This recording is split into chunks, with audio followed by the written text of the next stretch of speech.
Bienvenido, forastero. ¿Algo de beber? Sí, dame la cerveza más fuerte que tengas.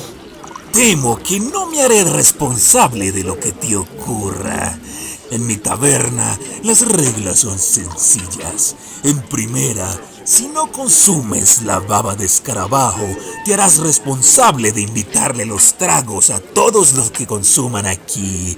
Segundo, una vez entrado aquí, no sales si no consumes. Y tres, si no tienes suficiente dinero, ven, te lo susurraré.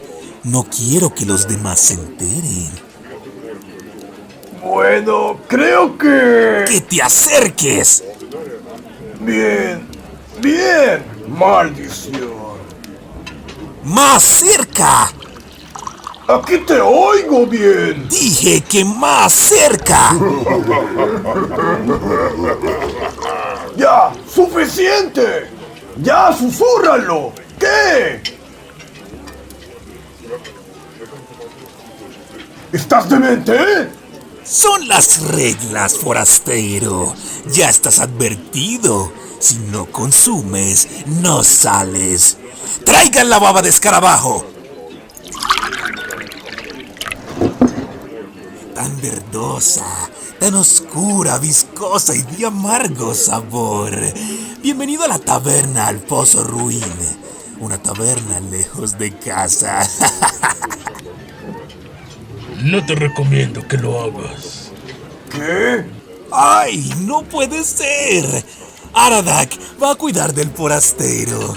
Dime, ¿ya te enamoraste de él? He dicho que nadie está obligado a beber esa porquería echada a perder que llamas cerveza. ¡Es Aradak! ¡Ha regresado! ¡Es igualito! Sí, el mismísimo. Vaya. Parece que todos te respetan. Dime, ¿quién eres tú? Tal como lo has oído de los otros. Soy Aradak, el flautista de los 3 dedos. ¡Ay! Se quedaron en lo más interesante.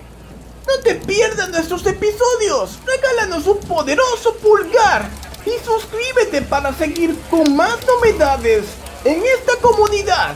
No todos son desgraciados y malolientes. Tenemos todo tipo de historias para ti. Ya iniciamos este 2024 luego de unas largas vacaciones y ya es marzo. Uy, vaya que este canal ha flojeado mucho, pero no se preocupen. ¿Qué? ¡Ah, sí! ¿Qué hace Burgón en otra taberna? Pues digamos que hizo una especie de mandado por ahí. Pues dale campana para seguir nuestros próximos episodios y puedas saber en qué terminará todo este misterio.